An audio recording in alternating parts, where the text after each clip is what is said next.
Hello, Joanna. Hello. Can you hear us clearly? I can hear you perfectly. Hola a todos mis amigos en Tanween. It's so good to hear and see you all. No hablo español, but we will try our best to understand what you're saying. Thank you very much for being with us in Tanween and Ithra al-Ma'rifa. I welcome you on the stage, and I'll leave the floor to you. Absolutely. Thank you very much. So once again, good morning, good afternoon, and good evening to all of you joining in here in Tanween. I have to say it is such a humbling honor to be here with you.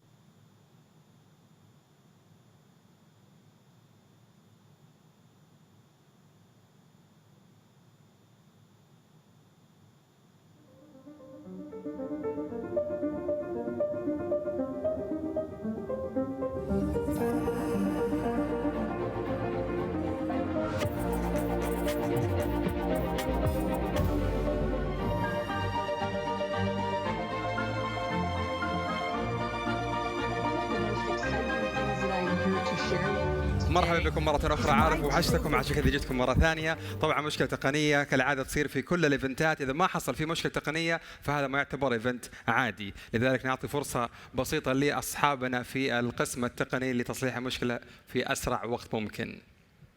الحين ممكن نسولف مع بعض، يكون وضع كاجوال حلو.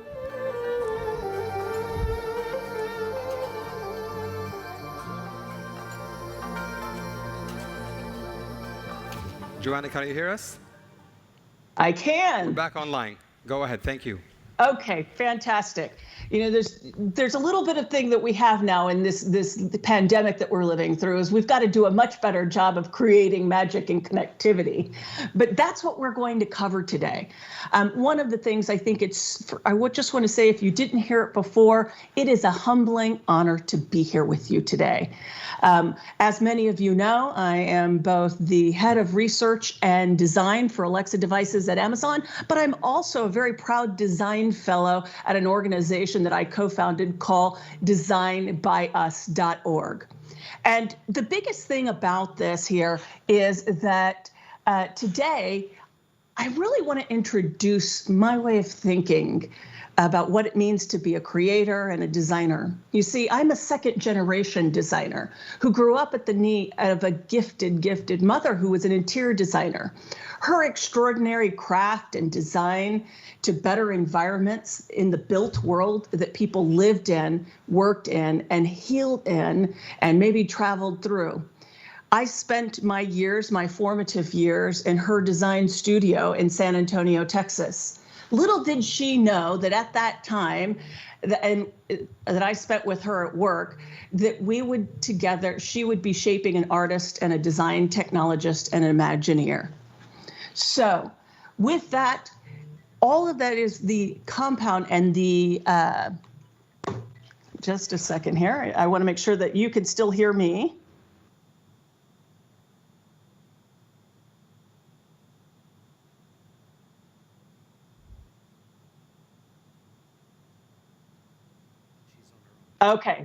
Okay, perfect. So one of my core beliefs is that the craft of magical experiences has never been stronger.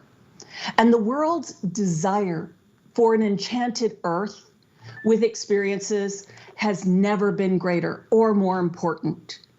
I really believe that there is a unique link between fiction and invention. As a dyslexic child from San Antonio, Texas, who learned to read from comic books and pulp magazines, I have to tell you that I've spent my life daring to create enchanted things and make them magical.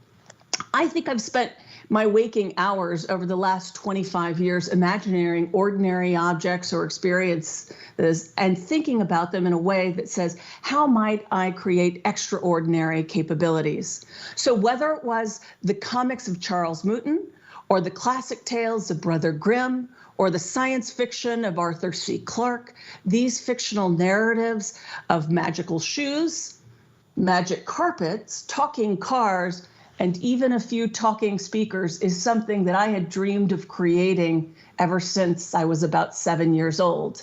Now, my parents would totally bemoan stories of living with a destructive creative, an imaginative demolition artist who broke all the rules and disassembled everything that we ever had or owned in our home.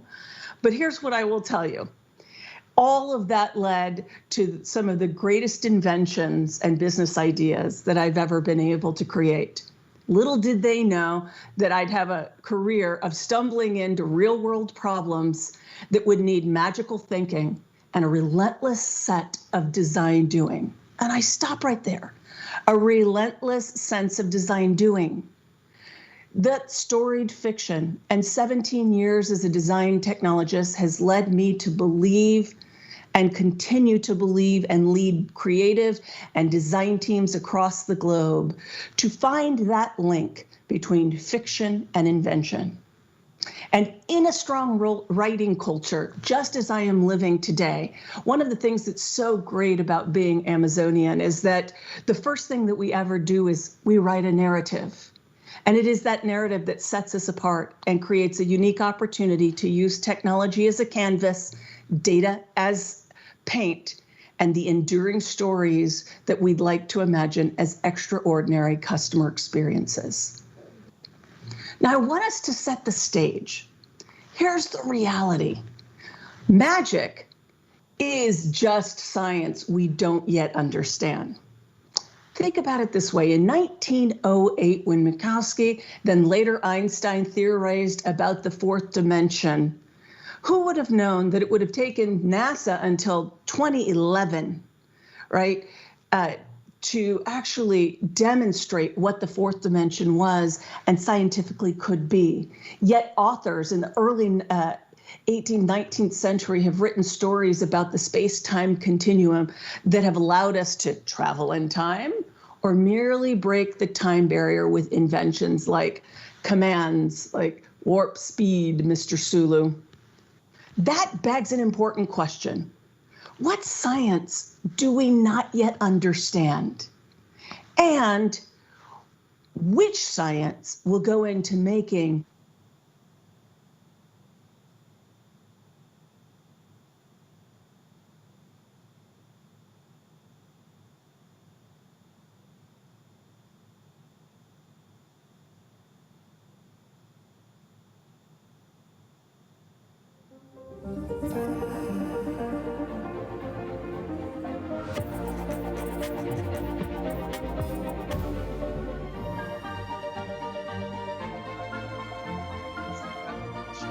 that we share and how we can connect with everything to everyone. Arthur C. Clarke's description of that geostationary satellite communication system certainly now seems like the Internet of Things, a neural network that will connect everyone to everything. But I need to remind ourselves that even the invention of the taser that is used by law enforcement worldwide is simply an acronym for Thomas A. Swift's electric rifle. Or my favorite link between fiction and invention was the story of World War II, where Winston Churchill's top scientist, Harry Grindell Matthews, began to attempt to create a death ray to knock enemy planes out of the sky. Now, let's be clear. Prior to that point, this was a staple of science fiction and horror fiction during the 1920s and 30s. And let me remind you that that failure, right, that attempt gave us the innovation of radar. So as we are here, set in the fourth industrial revolution, it has arrived. And the winds of change and transformation are backs again. And I will tell you, these changes have three forces, right? They are mobility, communications, and energy. These are the forces that actually transform every society when we look back in history when it comes to industrial revolutions. In this connected, intelligent era, we are redefining what it means to be human. We are augmenting our intelligence and our abilities and creativity with new conversational brain interfaces, from IoT to autonomous vehicles to clean energy and wind and solar power, roads and buildings and infrastructures and communities. Think about it this way. We as creators, we as designers are actually accelerating time with our cloud computing and quantum computing capabilities. Life as we know it is changing. And let's not pretend for a second that the planet isn't changing around us. The planet we inhabit is changing with it. So amidst this global pandemic, social and economic and ecological unrest, the fourth industrial revolution is generating radical magical inventions and tools that we need to design and create a better future, not just for the few, but for us all. Design for me is a means of speculating about how things can be. It's the time that we take to imagine possible futures. This isn't the usual sort of predicting or forecasting, because there's plenty of that, spotting trends and exploiting these kinds of data points. This is the kind of predictions that I have always, frankly, been proven wrong again and again. Where I Dare to Design begins with speculative design that offers us a tour through the emerging cultural landscapes of design ideas and ideals and approaches. And that's from fine art, right, to architecture, to cinema, to media, photography. We draw on futurology, political theory, the philosophy of technology, social trends, and literary fiction. Why do I do this? Well, I'll tell you, they show us ideas from the solar kitchen and untacked restaurants to a flying paper robotic clock, to a menstrual machine, or a clock seating truck, or a phantom limb sensation recorder. Think about it, devices for food, foraging, and the use of tools of synthetic biology. I contend that if we speculate more about everything, reality will become more malleable. The ideas are freed by speculative design and increase the odds of achieving much more desirable futures. So, let me take you through the creative process that we use. Whether it is at Design by Us or Amazon, the first thing that we ever do is create a speculative press release announcing what our next product could be. We start with a dateline of very near in the future. And this begins the creative process of building a narrative that a team can make real. This is merely an example of thinking about the world's problems, because as designers, we all know that design is really about problem solving. I've always looked at it as that I've never had an addiction to the brand or I've never been fascinated even by, kind of the shininess of how big the transformation could be. But the reality is, as a designer, I'm addicted to solving problems. And throughout my career, those problems that I was able to solve only got bigger and bigger. And I used my creativity to think of a new and different future. And I think that's what's really important, is that you can sit down and write a narrative and imagine inventions that are indistinguishable from magic. So my question to you is, which of you will dare to imagine and design a future that works for 100% of humanity in the shortest possible time without economic or ecological disadvantage to anyone? That's a bold problem statement to chase after. But in the world that we are living, there are plenty of problems to solve. And we have infinite stories to draw upon. Let me just show you. One of my favorite stories is of the magic carpet. I grew up, let's be very clear, in a design studio that was also a carpet store. And I remember really thinking about the magic carpet as that legendary carpet. It became a common trope of fantasy fiction, but I want you just to think about it here, because it became a form of transportation that was quickly and instantaneously carried its user right? The main prince saying, the eldest son of the Sultan of the Indies, through the lands. This carpet was described as whoever seeth of the carpet willeth it thought to be taken and set down upon it, and will sit in the twinkling eye to be born a thither. I think what was so exciting about taking these literary traditions is that you can see the link between fiction and invention when you look at the Archiboard, which is a personal flying device that was showcased at the Top Marks prestigious event recently in Monaco. And this live flight demonstration essentially performed the Archeo's ability to invent something that I think that comes as close as I have seen recently. While it is called a hoverboard, this is the closest thing I've seen to a magic carpet. Now, for me, I grew up like most American kids on the Jetsons.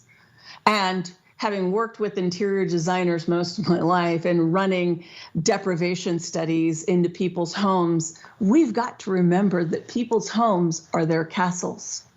Whether that home, right, is in the middle of a big city or a rural area, this is about, for me, taking this fiction and turning it into everyday inventions. So if you think about this, this is about going from the Jetsons to the reality of home automation. And unless you really understand that people's homes are a place of creation, and now not only just our businesses, right? It is our place of work. It is our place of getting sustenance. The importance of not just automation, but making things magical in the home is so critical. And that's why I couldn't be more excited to share with you the all-new Echo Show 10. Here's an example of where we're bringing to life how Alexa can be your sous chef, right, as a kitchen companion, or help you add to shopping lists, or remind you of calendar events, or tell you how many grams are in a tablespoon. What I love about this is that you'd see the link between the Jetsons and the Echo Show 10.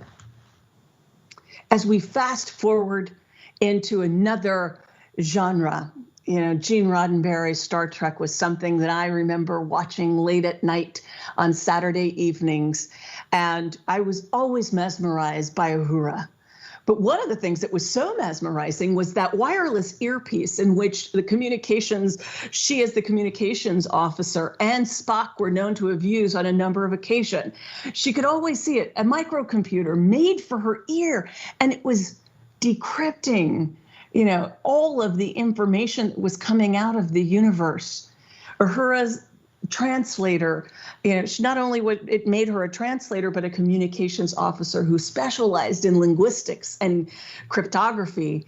And so when you think about that, you can link it to something like the marvelous Echo Buds. Here's an example where we have created an in-ear experience that allows you to take our intelligent Alexa anywhere. You can leave your phone in your pocket and simply ask Alexa, remind me to check my calendar, make a call, or even get directions. You can press and hold, just like Uhura did, right, to access things like Alexa or Google Assistant or even Siri. Everything that you've ever loved about our AI now encapsulated in these beautiful, comfortable, immersive, you could also get beautiful, comfortable, but immersive sound bringing Alexa on the go. What an opportunity for us to connect that fiction to invention. You know, as a child who grew up in the 70s, reading comic books, the magic of mobility and being able to talk to your car and the comics of Knight Rider were always fascinating with me. One of the things that I've always said is that while we have not achieved teleportation yet, any person who has lived in an urban city knows that driving in congested traffic-filled roads, that we just would love it to be a better experience. And so you begin to explore what a self-socializing car would be. Now, I will tell you, I have tried this experiment for a long time. I will start when I was 7, when I, hooked up my first audio speaker to my big wheel, and then began to see if it would take into effect whether or not I could talk to it and whether or not it would talk back to me. So if you fast forward into the work that I did with General Motors, the link between fiction and invention was so abundantly clear when we launched OnStar Go, and it has continued. That magic mobility is now in Alexa Auto, right? Being able to bring forth easy mobility, intelligence on the road in a way that, frankly, if we think about it, automakers now have the ability to bring this magic and link what we've all desired, right? The ability to have mobility, intelligent mobility, safe mobility in ways that we hadn't thought of before. So as I take you to the next spot, think about it from this way. We just went from self-socializing cars, from the pages of Marvel, now to the area of health, hospitals, and healthcare. Now it is things like precognition, X-ray, thermal and microscopic vision, projection, accelerated healing would all be great powers if we could give doctors the ability to enhance their natural abilities to heal. And I can't say that in a pandemic, it hasn't struck me that we have to do more for our healthcare healers around the world to ensure that they get those point of care decisions and the tools that they need for patient outreach in a way that is both contactless and brings forth new ingenuity. The first of those is, how do you begin to bring the pharmacy into the home? Here's an example of Pilo. Pilo is a health care companion that makes almost every healthcare routine simple.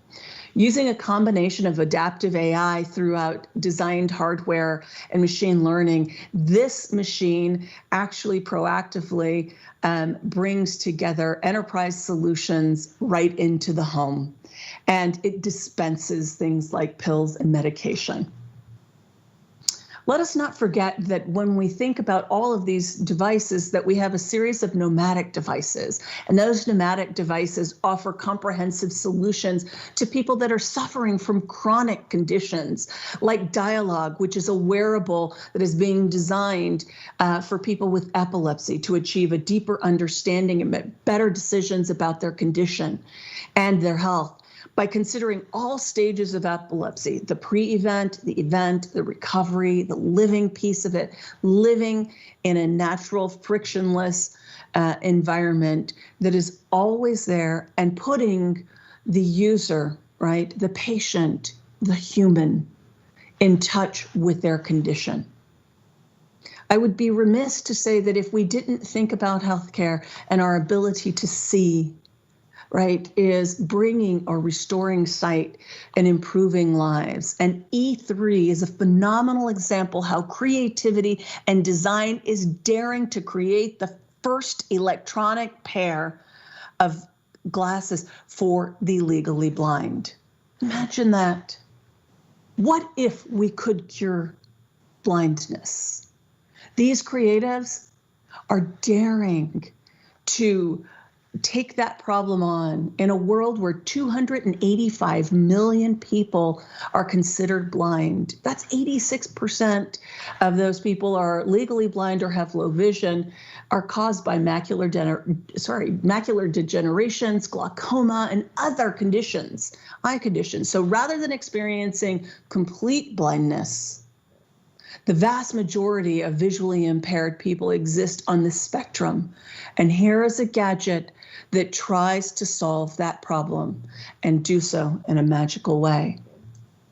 Now, AIM is a really interesting part of how we might think of contactless treatments of COVID, or ways of testing or bringing telemedicine or telehealth to patients all over. Here's something that Grace Hospitals is experimenting with today. Clinicians don't often have access to useful patient data, which means that we remain siloed. And one of the things that this is doing in this contactless world is imagining a better future, writing a narrative in which a patient can step in, get all of the scans that they need, and begin to have a telehealth experience in a safe, clean, contactless way.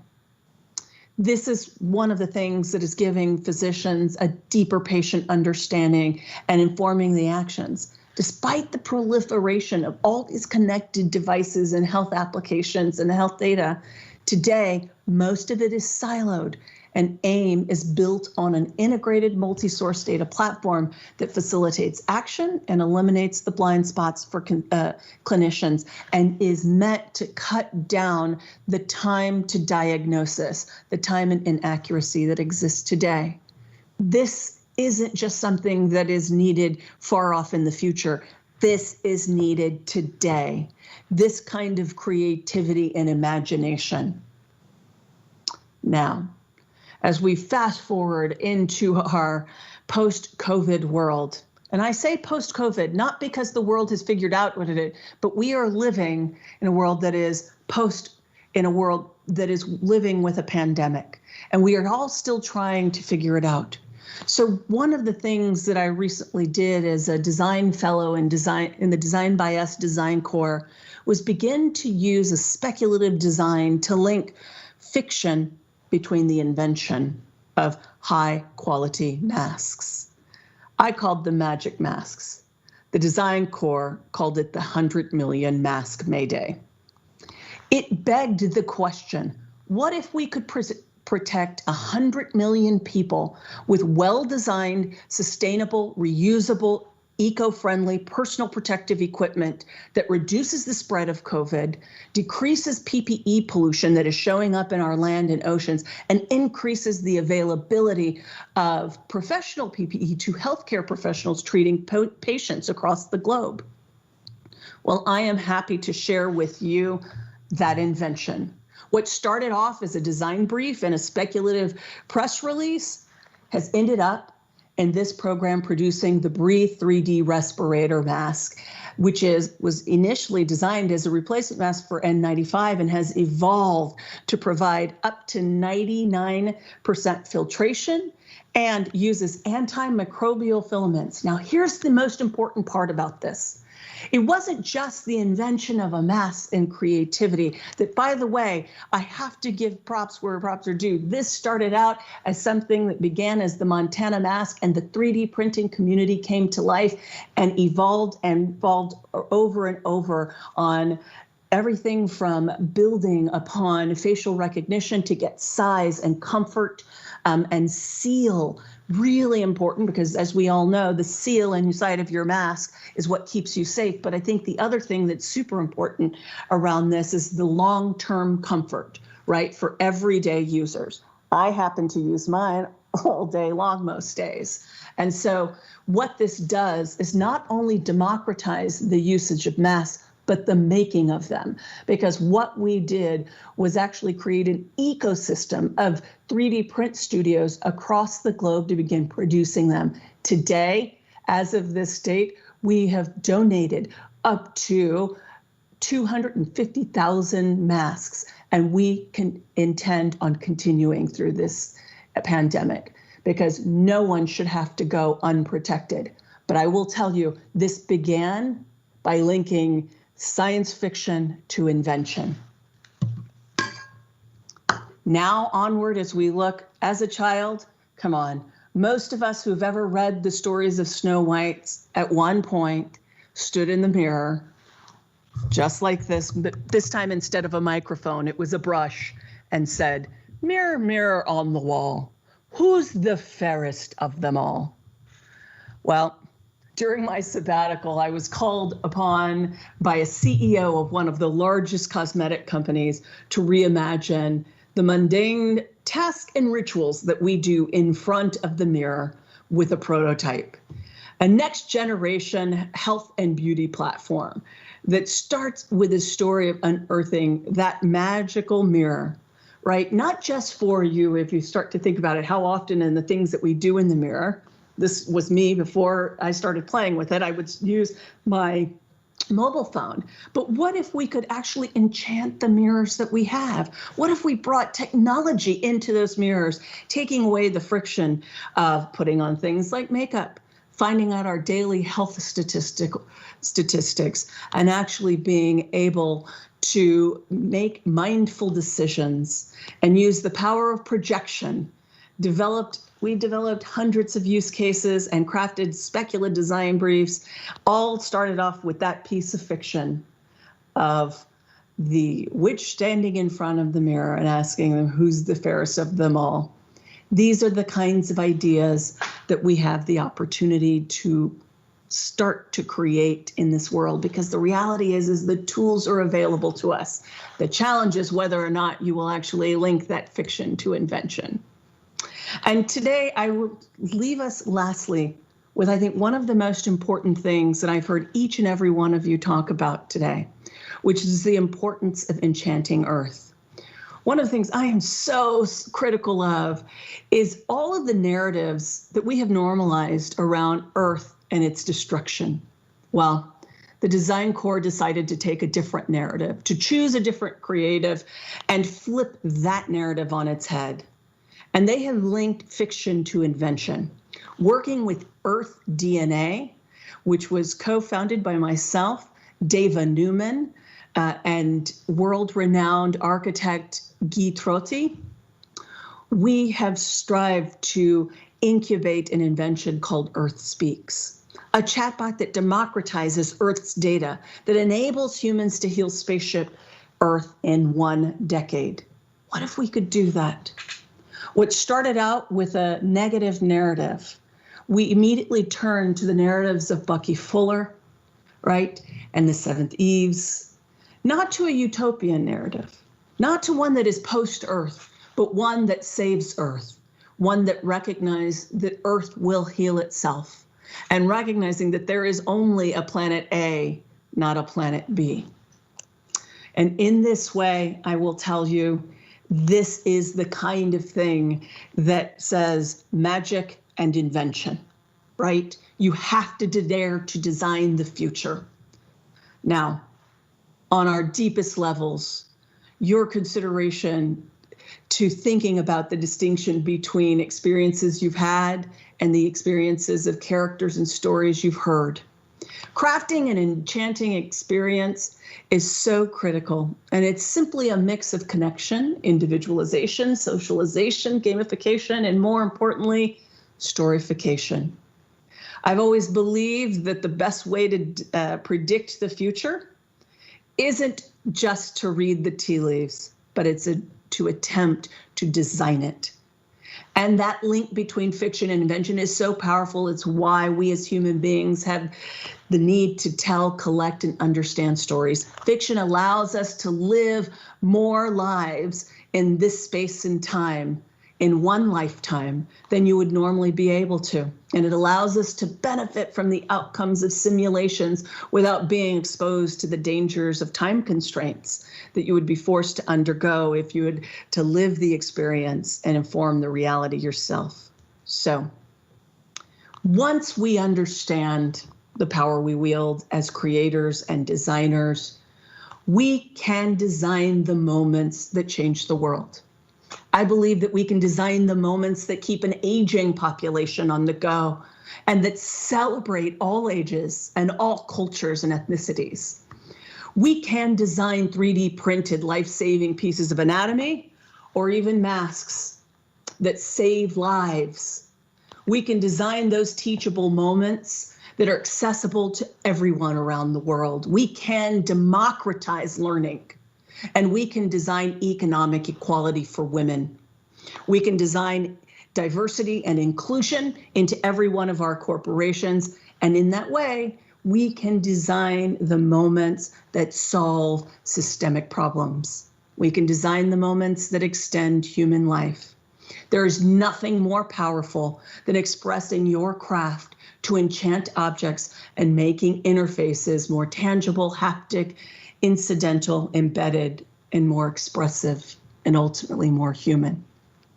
And I think in that way, it's about daring to design a future, daring to do so in a way that puts you out there in a that may feel uncomfortable at first, but the more and more you practice it, the more and more you break from the noise of the reality and dare design a storied future. Not just a future that works for the few, but a future works for us all. So here's my challenge to you. With this time here in Tanween, amongst some of the most brilliant and creative minds around the world, I will share the dare that I share every morning with my team and the design core. Let's practice a little bit of radical magic and imagine a better tomorrow. And I dare you to design the future today. Thank you.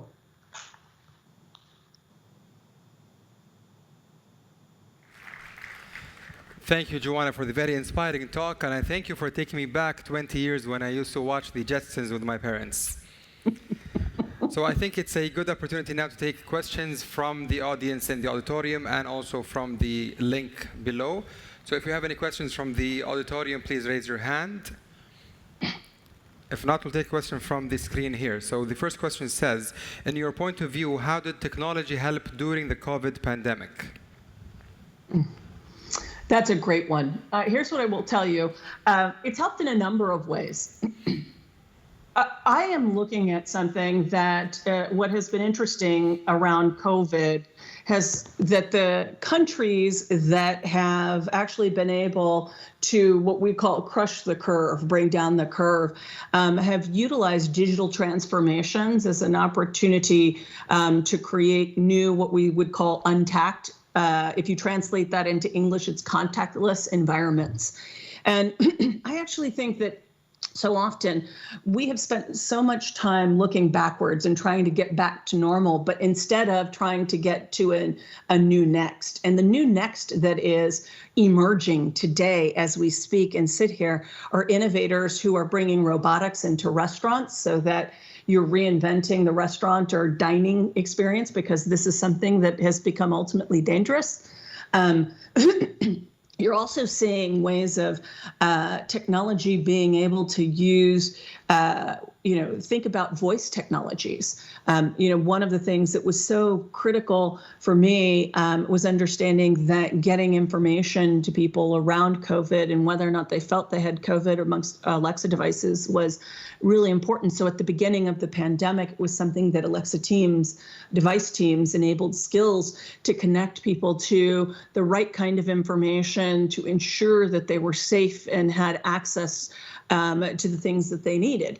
The other part I think that it's really helping, and I think this is really key, is in biomedicine, right? We can look at it in enterprise places, but even AI is working itself into the exploration of the trials for medications and ways to treat COVID. So there is an abundance of creativity being used. But one of the things that is really interesting to me is the transformation of how we are living more in our homes, how we are multi-using these homes as spaces that maybe we didn't think about that we would be using before, and that transformation has taken place. And if you think about it, when it comes to human behavior, as somebody who spends a lot of time in cognitive experience design, you become a behaviorist and an understanding of human behavior.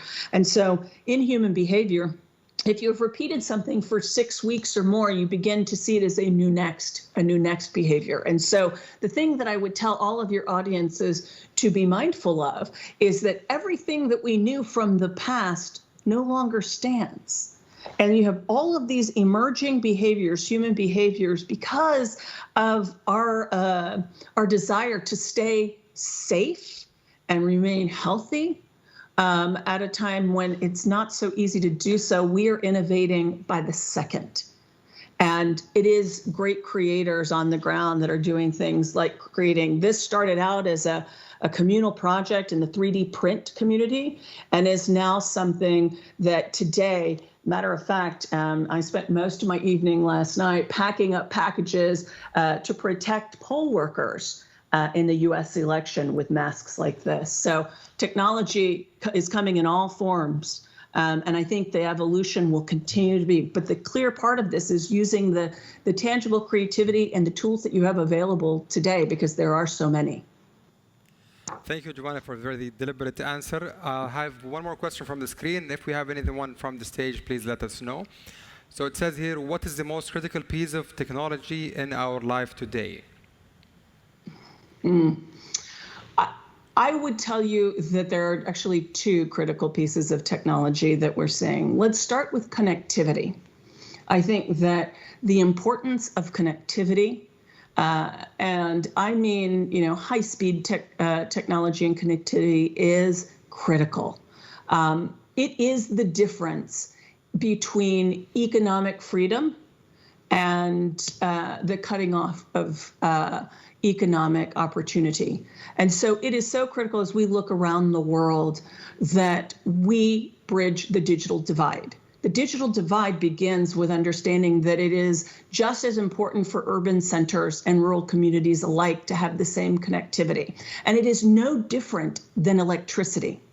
I want you to think about the early 1900s and here in the United States, the 1930s, where electricity wasn't actually completely available to rural areas. And so one of the things that we have to do is identify our connectivity deserts and begin to produce solutions that ensure that everyone and everything is connected. And here's the reason why. With the rise of artificial intelligence, the thing that may loom in front of us is the people with less connectivity may actually have less intelligence available to them. And that is not something that dares to design a better future. So when we think the baseline of this is that we really have to solve the digital divide, but we have to be mindful of the intelligence divide. We cannot have the difference between the have and the have-nots is a group of people who are able to sift through data in seconds to make decisions and people who are left without those same skills and technologies. So the democratization of artificial intelligence, machine learning, and connectivity couldn't be more critical. But I would say those are the two most important things that I see that are impacting the world, and the world still continues to need. It is the equivalent of yesteryear's electricity. Thank you, Joanna. We have time for one more question. So it says, what is your opinion about the AI versus value of human creativity? Well, I got to tell you, that's an interesting question. I'd like to reframe it a bit to the creative community. First of all, I am a firm believer that we as creatives need to build our skill sets every day, that it is a process of lifelong learning. If you do not have command of the command line, you will not have command of the world. The world is being written in code. And so we as creators have to understand that digital literacy, right? The ability to code, and it doesn't matter which coding language it is, that we as creators understand that if the world's being written in code and you don't have command of the command line, you will not have access to be producing accessible creative. And I think that one of the things that often creatives think is that AI is coming to replace them as opposed to free them. I use AI every single day to free me from mundane tasks so that I can focus on big systemic problems and creating, big macro solutions with micro impact across the world. And so this idea that AI might come to take us away or automate away creativity, nonsense. It's nonsense. That will only happen if you let it happen. And it will not happen if you have command of that command line. Thank you, Joanna, for the brilliant answers and great talk. I would like to thank you for being part of Tanween this year. Hopefully, we'll see you one day physically in Saudi. I would like to thank you very much for being part of this event, and I would like to call Hessa Jaji, my colleague, on stage. Thank you.